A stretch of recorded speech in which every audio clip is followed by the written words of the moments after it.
अस्सलाम वालेकुम, नमस्कार, सत श्री अकाल एंड गुड इवनिंग। मैं हूं आरज़ू काज़मी और आप देख रहे हैं पॉइंट ऑफ व्यू। हमें जी जॉइन किया है प्रोफेसर सुभाष कक साहब ने और हम उनसे आज बात करेंगे कि इंडिया में जैसे हम देखते हैं कि एजुकेशन में इंडिया बहुत आगे है और बांग्लादेश भी। तो क्या वजह उनको लगती है जिसकी वजह से एजुकेशन फील्ड में ये लोग आगे जा पाए? क्योंकि पाकिस्तान को कोई ढकी-छुपी बात नहीं है कि हम एजुकेशन में काफ़ी एजुकेशन फील्ड में कहना चाहिए कि कहीं आगे प्रोग्रेस करते हुए दिखाई नहीं दे रहे। बहुत शुक्रिया सर कि आज आपने ज्वाइन किया। Thank you so much. हाँ, शुक्रिया। बहुत खुशी है आपके प्रोग्राम में दोबारा जुड़ने के लिए। तो मैं पाकिस्तान की जो एजुकेशन पॉलिसी है, ये सिस्टम है, उसके बारे में बहुत ज़्यादा नहीं जानता हूँ। यूँ मेरे यहाँ पे अमेरिका में पाकिस्तानी स्टूडेंट्स भी रहे हैं और उनमें से कई बहुत ही अच्छे थे। लेकिन यहाँ अमेरिका में हम देखते हैं कि पाकिस्तान से बहुत कम स्टूडेंट्स आते हैं बांग्लादेश के मुकाबले में, और हिंदुस्तान से तो बहुत ही हैं। कि कभी ऐसा भी होता है कि कंप्यूटर साइंस के 100 स्टूडेंट्स की मास्टर्स की क्लास में 90 हिंदुस्तानी बच्चे हों, लड़के और लड़कियां दोनों हों। तो अब मैं इसके बारे में केवल अनुमान कर सकता हूँ, गेस कर सकता हूँ कि क्या लेकिन वजह सर है। सर आई वांट के आप इंडिया का हमें बताइए ताकि हमें हाँ, इंडिया या बांग्लादेश से ताकि हम उससे कुछ सीख सकें। अगर पाकिस्तान का आपको नहीं भी आइडिया तो एटलीस्ट हम वहां से कुछ सीख सकें। बिल्कुल। अमेरिका हिंदुस्तान में मैं पढ़ाया भी हूँ, तो इसलिए हिंदुस्तान के सिस्टम के बारे में काफ़ी कुछ जानता हूँ। हम्म, तो एक तो है कि पिछले कई सालों से हिंदुस्तान में बहुत ज़ोर है हायर एजुकेशन पे। अब कुछ लोग तो इसकी भी शिकायत करते हैं कि हमने शायद मतलब हिंदुस्तान की सरकार ने इतना ज़्यादा ज़ोर जो प्राइमरी एजुकेशन है उस पे नहीं दिया जितना हायर एजुकेशन पे। आप देखिए जो हिंदुस्तान के आईआईटीज़ हैं वो वर्ल्ड फेमस हैं और कई पुरानी यूनिवर्सिटीज़ भी काफ़ी फेमस हैं। तो सबसे पहले सोशली एक तो गवर्नमेंट का ज़ोर, क्योंकि कुछ साल पहले ये जो हिंदुस्तान के पॉलिसी प्लानर्स थे उन्होंने ये कंक्लूड किया कि शायद हिंदुस्तान में उतने रिसोर्सेज नहीं है, फिजिकल रिसोर्सेज नहीं है, इसलिए हमें एजुकेशन पे जोर देना चाहिए। और दूसरा, इसमें बहुत ज्यादा समन्वय मतलब कन्वर्जेंस है जो कि सोशली घरों में एजुकेशन पे बहुत जोर है। अब तो बहुत ही इंटरेस्टिंग बातें आजकल ये भी आती हैं कि ये एक रेडी में चीजें बेचने वाला है बच्चा है, इसकी लड़की अभी आईएएस में घुस गई, या हाईएस्ट एस्पिरेशंस लोग इस समय रख रहे हैं, जो कि अच्छी बात है कि हर एक बच्चा चाहे उसका कोई भी सोशल बैकग्राउंड हो, उसको अपॉर्चुनिटी मिलनी चाहिए कि वो आगे बढ़े। तो ये दो चीजें हैं। और एक तीसरी चीज है, वो जरा ज्यादा एसोटेरिक है, उस पर शायद लोग ज्यादा बातें नहीं करते हैं। वो ये है कि साइकोलॉजिस्ट ने, और इसके बारे में आप गूगल करके जो प्रूफ है वो खुद निकाल सकती हैं, साइकोलॉजिस्ट ने ये देखा है कि बच्चों की ब्रेन की डेवलपमेंट के लिए म्यूजिक एक बहुत इंपॉर्टेंट एड है। और हिंदुस्तान में आप देखिए, हिंदुस्तान में एक तो फिल्मी गाने और लेकिन क्लासिकल म्यूजिक भी बहुत जबरदस्त है। और जो जो कम्युनिटीज में क्लासिकल म्यूजिक पे स्ट्रेस है, उन कम्युनिटीज ने तो बहुत ही जबरदस्त किया है। अब देखिए आजकल पूरी दुनिया में जैसे साउथ इंडियंस हैं, सारे जो अमेरिका की हाईएस्ट ग्रेटेस्ट कंपनीज हैं उनके सीईओ साउथ इंडियंस हैं, लगभग सबके सब। और बिल गेट्स ने भी एक बार कहा था कि माइक्रोसॉफ्ट में जो बेस्ट एम्प्लॉयज हैं, या वो चीनी है या साउथ इंडियंस है। नॉर्थ इंडियंस भी अच्छा करते हैं, लेकिन South Indians as a community. और उनमें एक ही फर्क है, वो ये है कि कितना जोर म्यूजिक पे दिया जाता है। तो ये हो सकता है कि इसके बारे में लोग नॉर्मली बात नहीं करते हैं कि इसका भी असर हो सकता है, और हो सकता है मैं स्पेक्यूलेट कर रहा हूँ, हो सकता है ये सचमुच वजह नहीं है, लेकिन ये बात सचमुच प्रूवन है साइकोलॉजिस्ट ने, बिहेवियरल साइंटिस्ट ने, जो चाइल्ड साइकोलॉजिस्ट हैं, कि यदि म्यूजिक पे जोर दिया जाए बचपन में, स्कूल में, एलिमेंट्री में, मिडिल क्लास में, तो उसका फायदा हो सकता है। तो ये एक ब्रॉड बात है। और दूसरा शायद जो पॉलिसी की बात है, कि हो सकता है कि पाकिस्तानी गवर्नमेंट ने इतने कॉलेजेस नहीं खोले हैं जितने उनको खोलने चाहिए। जितनी पाकिस्तान की पॉपुलेशन है उसके हिसाब से जो इंफ्रास्ट्रक्चर है, जो एजुकेशनल इंफ्रास्ट्रक्चर है, वो पाकिस्तान में शायद पूरी तरह डेवलप नहीं है। अब जो इस वक्त हिंदुस्तान से जितने इंजीनियरिंग और कंप्यूटर साइंस में ग्रेजुएट्स निकलते हैं वो अमेरिका से भी ज्यादा है। तो अमेरिका से शायद 1 या 2 लाख निकलते हैं, हिंदुस्तान से शायद 10 लाख निकल रहे हैं। और वही वजह है कि जो हिंदुस्तानी ग्रेजुएट्स हैं, वो सारी दुनिया में अब फैल गए हैं। किसी भी एक बार मैं इटली में जा रहा था नेपल्स से एक छोटी जगह पे साइट सीइंग के लिए, और क्या देखा, हिंदुस्तानी एक बैठा था जो वहाँ पे कंप्यूटर साइंस का कॉन्ट्रैक्ट कर रहा था। तो सब जगह दुनिया में फैल गए और मुझे लगता है कि पाकिस्तान को भी इस पे ध्यान देना चाहिए। बिल्कुल ठीक, लेकिन सर साथ-साथ हमने ये भी देखा है कि इंडिया में स्पेशली जो बंगाल का एरिया है या जो बंगालीज़ हैं, वो बहुत मतलब जिसे मैं कहूँ कि इंटेलिजेंट हैं या उनसे अगर बात की जाए, क्योंकि मेरे भी एक दोस्त हैं और अगर मैं उनसे ज़रा-सा भी पूछ लूँ कि ये चीज़ समझ नहीं आ रही, क्योंकि मैं इस चीज़ में बिल्कुल ईज़िली पूछ लेती हूँ अगर मुझे कोई बात ना समझ आए, तो मुझे इतनी डिटेल से बताते हैं कि मुझे लगता है कि इससे तो बेटर था मैं खुद ही पढ़ लेती। क्योंकि वो इतनी ज़्यादा डिटेल्स उन्हें पता होती हैं कि हमें खुद एज़ अ पाकिस्तानी मुझे कभी-कभी शर्म आती है कि यार मुझे नहीं आया और इसने इतना सारा मुझे कुछ बताया उसके उस डिटेल उस क्वेश्चन की। तो क्या कुछ एरियाज़ हैं, कुछ आप समझते हैं कि जहाँ से लोग बहुत ज़्यादा इंटेलिजेंट किस्म के इंडिया में निकले हैं और इसी वजह से जो है कई कंपनीज़ जो हैं इंटरनेशनल कंपनीज़ वहाँ पर जो है वो इंडिया के लोग हैं और मतलब एज़ अ सीईओज़, और बाकी इतनी ज़्यादा एशिया की तरफ से इतने ज़्यादा हमें कुछ नज़र नहीं आता लोग, इंडिया से बहुत है। हाँ, तो इसकी वजह ये हो सकती है कि आपकी बंगाल की काफ़ी अच्छी एक्सपीरियंस रही है और बंगाली लोग आगे थे, आज़ादी की लड़ाई में भी आगे थे, लेकिन अब बंगाल उतना अच्छा नहीं कर रहा है इकोनॉमिकली। बंगाल काफ़ी हुँ। कुछ पिछड़ा हुआ है और इस वक़्त जो स्टेट्स हिंदुस्तान में ज़्यादा अच्छा कर रही है, एक तो साउथ इंडिया की हैं और अब नॉर्थ में भी उत्तर प्रदेश। और सबसे मज़ेदार बात तो ये है कि अब उन स्टेट्स में जहाँ इसकी कोई ट्रेडिशन नहीं थी हायर एजुकेशन की, वहाँ में भी लोग आगे बढ़ने चल पड़े हैं। एक दूसरा इसका पहलू है, एजुकेशन का एक दूसरा पहलू है, वो ये है कि सिर्फ बुकिश नॉलेज आपको या सोसाइटी को बढ़ाता नहीं है। अगर बुकिश नॉलेज ही काफ़ी होता, तो बंगाल इस वक़्त नंबर 1 होना चाहिए था। अब बंगाल काफ़ी पीछे हो चुका है, क्योंकि जो बंगाल ने आइडियोलॉजी पे बहुत ज़्यादा ज़ोर दिया, लेफ्टिस्ट आइडियोलॉजी पे 47 के बाद। तो क्या हुआ, जो बंगाल में इंडस्ट्रीज़ थी वो निकल गई। उन्होंने उसे छोड़ दिया। तो जो एजुकेशन के 2 पहलू होते हैं, एक तो आप बुक्स सीखते हैं स्कूल में या कॉलेज में, लेकिन उससे ज़्यादा कि वहाँ इंफ्रास्ट्रक्चर है कि लोग उसको अप्लाई कर सकें। क्या इंडस्ट्री में खुशहाली है? और वो चीज़ें साउथ इंडिया में बहुत बढ़ी हैं और इसीलिए वहाँ पे इतनी ज़्यादा तरक्की हुई है। तो मुझे लगता है कि सिर्फ़ एजुकेशन पे ही ज़ोर नहीं दिया जा सकता है, क्योंकि अगर आपके पास डिग्रीज़ हैं और वो हॉलो डिग्रीज़ हैं, इसका मतलब आपके पास सिर्फ़ बुकिश नॉलेज है, तो उसका क्या फ़ायदा है? उसका कोई फ़ायदा नहीं है। तो ये इसको इंडस्ट्रियल पॉलिसी, फिर सोशल पॉलिसी और एजुकेशनल पॉलिसी, इन सब में मेल होना चाहिए। नहीं तो लोगों के पास डिग्रीज होगी तो फिर वो मुल्क को छोड़ के अलग दूसरे देशों में जाने की कोशिश करेंगे, जैसा अभी भी हो रहा है। अभी मैं पढ़ रहा था कि यूनान में भी, ग्रीस में भी इस वक्त शायद 40-50 हज़ार पाकिस्तानी लोग हैं जो इस वक्त कोशिश कर रहे हैं कि वेस्टर्न यूरोप तक पहुंच जाएं।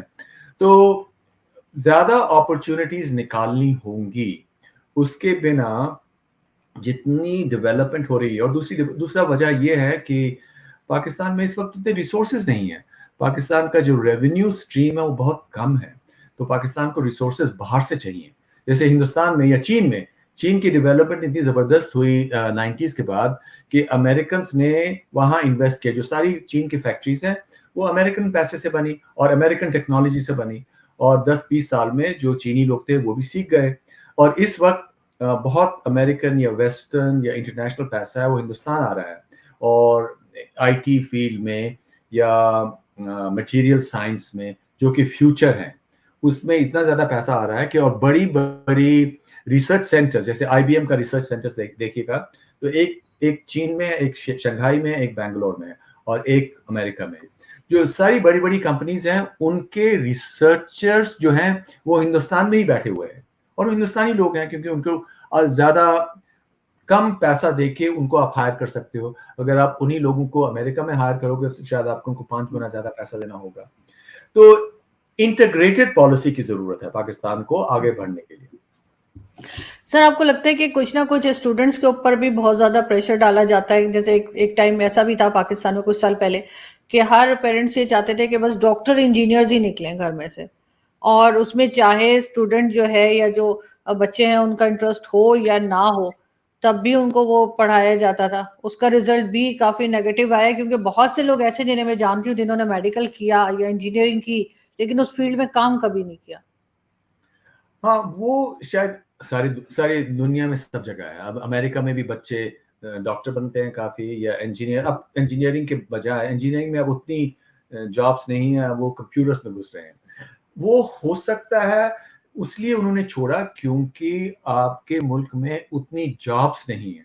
अगर जॉब्स इंजीनियरिंग की और होती तो वो फिर अपने प्रोफ़ेशन को नहीं छोड़ते।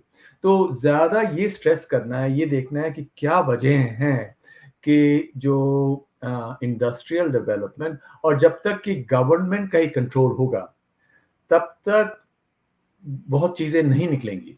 और जहाँ तक मैं सुनता हूँ, पाकिस्तान में जो एलीट फैमिलीज़ हैं, वो काफ़ी कुछ इकोनॉमी को बहुत ज़्यादा कंट्रोल करती हैं। तो यदि बहुत ही कम बहुत ज़्यादा ओवरली सेंट्रलाइज़्ड सिस्टम है, तो जो अपॉर्च्युनिटीज़ होती हैं, उनको लोग नहीं देख पाते हैं। देखिए, इस वक़्त क्या हो रहा है अमेरिका में या यूरोप में, और अब ये चीन में भी और जापान में भी, जो पॉपुलेशंस है उन्होंने श्रिंक करना शुरू कर दिया है। और क्योंकि इकोनॉमीज़ अब भी बढ़ रही हैं, तो इन इकोनॉमीज़ को और लोगों की ज़रूरत है।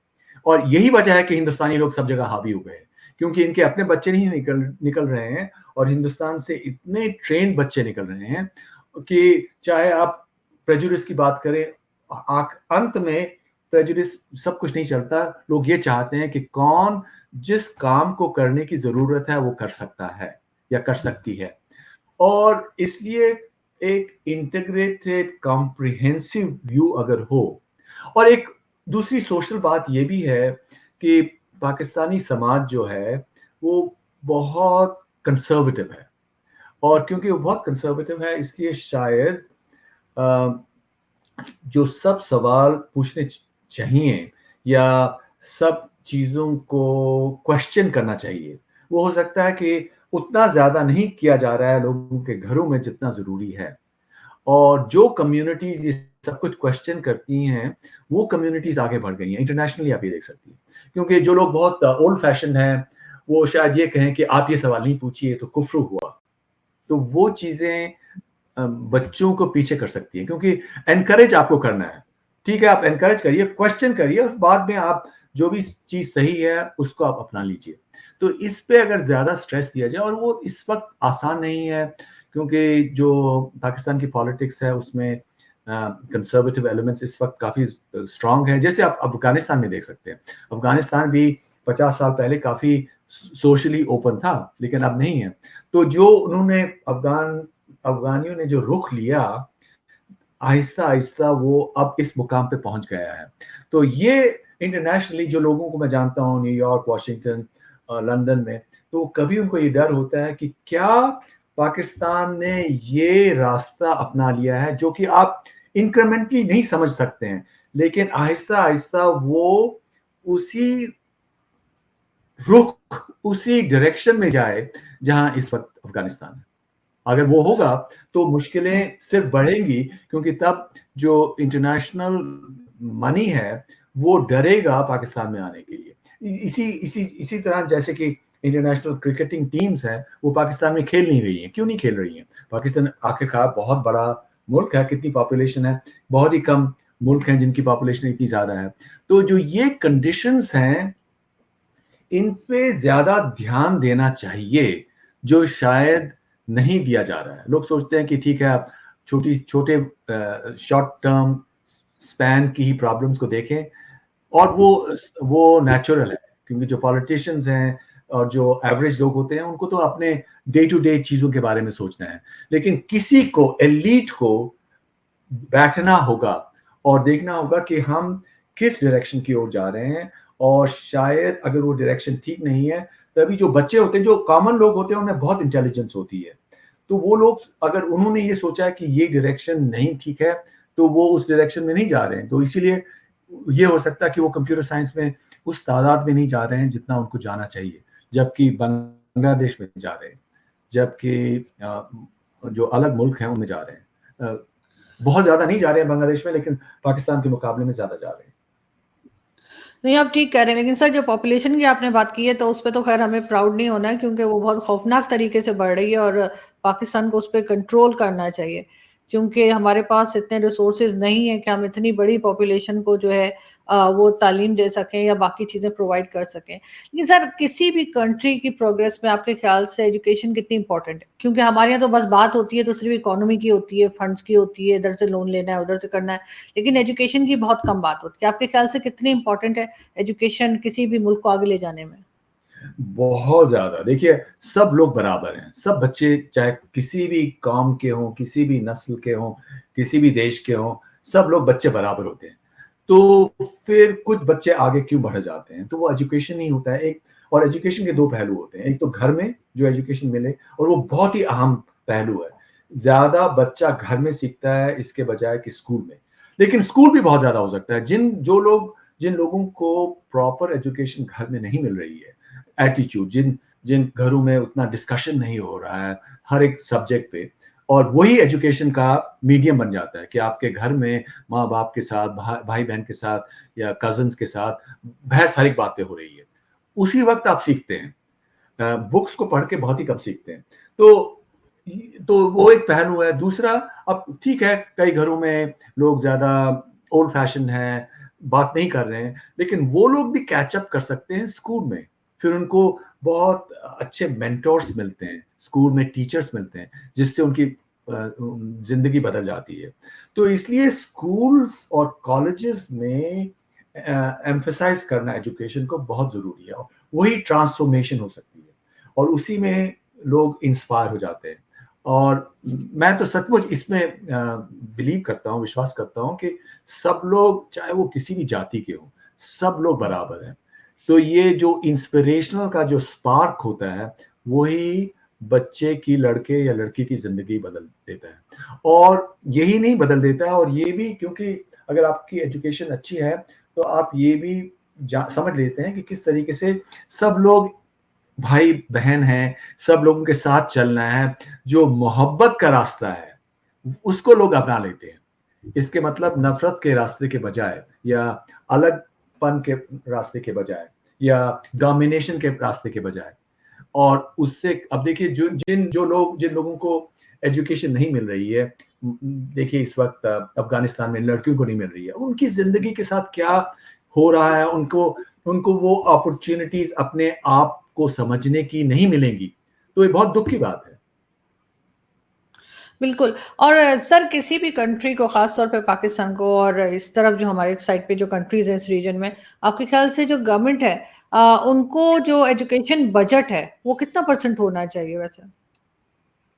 जब ये बजट इसके बनाते हैं तो सब, हमारे तो ख़ैर सबसे कम बजट ही एजुकेशन का होता है। लेकिन ये कि फिर भी कितना होना चाहिए आपके ख़्याल से?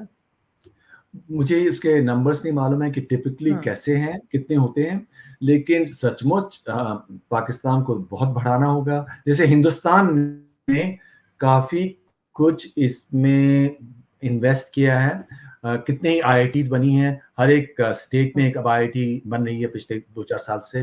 कितने मेडिकल स्कूल्स हैं। आप अमेरिका में देखिए, कोई 1 तिहाई या 1 चौथाई जो डॉक्टर्स हैं, हुँ। जो सबसे ज़्यादा जिनकी इनकम होती है, वो हिंदुस्तान के हैं। तो अ, अगर हिंदुस्तानी इस वक्त अमेरिका में सबसे ज्यादा अमीर तबका है, वो क्यों है? Computer science, medical doctors. और दूसरा, जो एजुकेशन में सिर्फ वो काफी नहीं है। एजुकेशन में, क्योंकि आपके पास एक वेल राउंडेड व्यू भी दुनिया का होना चाहिए। और वेल राउंडेड का ये मतलब है, उसमें भेदभाव नहीं होना चाहिए, अलगपन नहीं होना चाहिए, सब लोगों को बराबर मानना चाहिए। और मुझे लगता है कि हिंदुस्तानी जो लोग हैं, जिनको मैं जानता हूँ अमेरिका में और दूसरे देशों में, वो सचमुच जो ब्रॉड वेलफेयर है हर एक कम्युनिटी का, उसको चाहते हैं कि एजुकेशन की वजह से।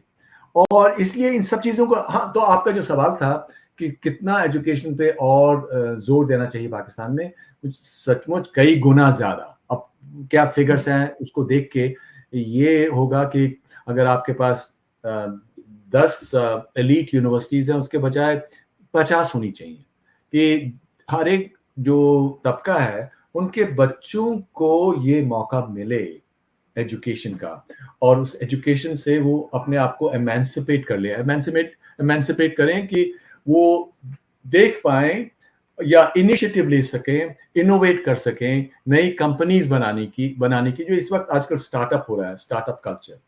और मुझे तो इतना अचंभा होता है कि कल ही मैं एक कश्मीरी लेडी है, अमेरिकन से उसकी शादी है, और उसने एक स्टार्टअप बनाया है सैन फ्रांसिस्को में, उससे मैं गपशप कर रहा था, और कितनी सक्सेसफुल हो गई है। She is only 43। तो और वो इतने लोगों के बारे में बता रही थी, लड़की और महिलाएं, खवातीन और लोग जिनके बारे में जो बहुत सक्सेसफुल हुए हैं। चारों, आप अमेरिका में कहीं भी जाइए, बिल्कुल एस्टॉनिशिंग सिचुएशन है, और इसलिए कि हिंदुस्तान ने एजुकेशन पे जोर दिया कई साल पहले। अब कुछ लोग शिकायत कर रहे हैं कि ठीक है, हिंदुस्तान, अमेरिका के जो बड़ी-बड़ी कंपनीज़ हैं, उसके सीईओज़ हिंदुस्तानी हैं, लेकिन हिंदुस्तान इससे हिंदुस्तान को नुकसान भी पहुंचा है। वो ये नुकसान है कि चीन के मुकाबले में हिंदुस्तान की तरक्की उसी स्पीड पे नहीं है, और ये बात सच है। और हिंदुस्तान में बहुत रिजर्वेशंस हैं, और बच्चों को जो पुरानी जो मिडिल क्लास के बच्चे हैं, उनको कॉलेजेस में पहुंचना बहुत मुश्किल हो जाता है, क्योंकि वो सब रिजर्व हैं। लेकिन कुछ करके बाहर जाके लोग आखिर में वो एजुकेशन पा लेते हैं। अब हिंदुस्तान में जो ग्रोथ रेट है वो तो इस वक्त चीन से आगे है, तो हिंदुस्तान को तो रोका नहीं जा सकता मेरी समझ में। और वो ट्रांसफॉर्मेशन, क्योंकि हिंदुस्तान ओपन सोसाइटी है, हिंदुस्तान में भी इस वक्त ट्रांसफॉर्मेशन हो रही है, लोग क्वेश्चन कर रहे हैं, हर एक चीज को क्वेश्चन कर रहे हैं, और वही पाकिस्तान को करना होगा। और मुझे लगता है पाकिस्तान में तो इतने ब्रिलियंट लोग हैं, वो कर भी रहे होंगे, लेकिन गवर्नमेंट को भी और रिसोर्सेस को एजुकेशन में डालना होगा। सबसे पहले कॉम्प्रिहेंसिवली सोचना होगा। और ये आप इस तरह भी सोच सकते हो कि क्या वजह है कि पाकिस्तान जहां होना चाहिए था इंटरनेशनली वहां नहीं है, और कौन कौन सी वो कमजोरियां हैं, कौन कौन सी वो खामियां हैं, जिनको पार करने के लिए हमें अपनी इन्वेस्टमेंट्स को कहां बदलना होगा। और एक तो उसमें प्रॉब्लम यह है कि पाकिस्तान का जो मिलिट्री बजट है वो बाकी मुल्कों के मुकाबले में बहुत ज्यादा है। 4% जो जीडीपी पाकिस्तान का इकोनॉमी है उसका मिलिट्री में है। एवरेज दुनिया का 1.99% है, 1.95% है।